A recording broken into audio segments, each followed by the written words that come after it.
I think you have to be very careful when talking about depression. This is another mistake, I think, that is sometimes made in the New Age movement and spiritual circles generally, is regarding depression as some kind of failure and regarding happiness as some kind of success.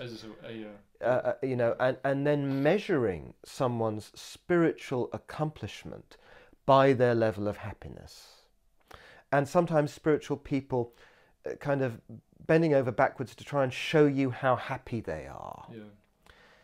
Spirituality is not about happiness. Spirituality is about serving others. It's about helping other people. It's about taking responsibility for the planet as a whole and doing the very best we can for others who need our help. Now, this is inevitably going to cause a certain feeling of depression. It's going to cause stress.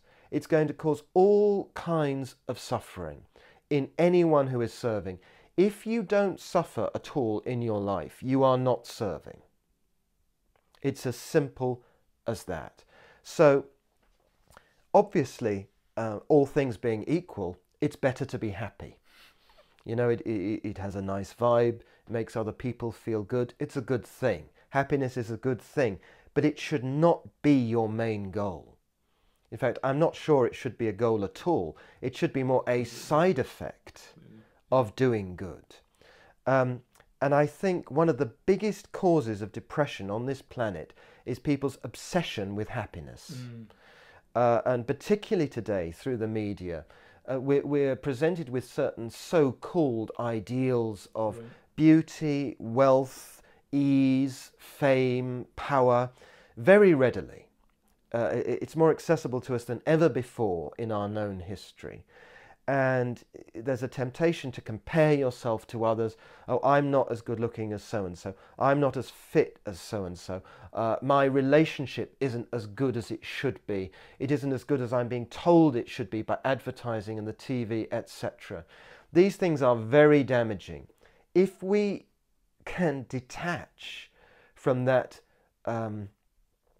unhealthy obsession with trying to be perfect in a materialistic sense, then I think happiness will come to us effortlessly.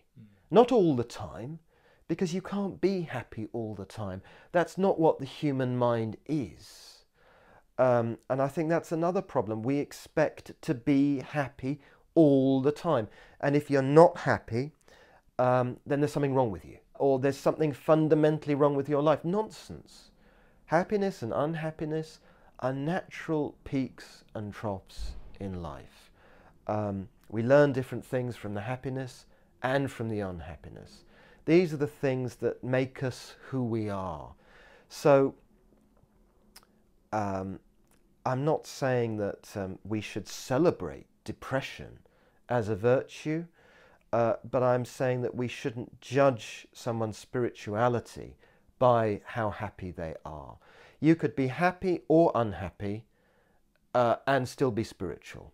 And you could be happy or unhappy and still be unspiritual. The two do not correlate directly, except insofar as if you are really serving others, you will have to go through periods of unhappiness. There's no question.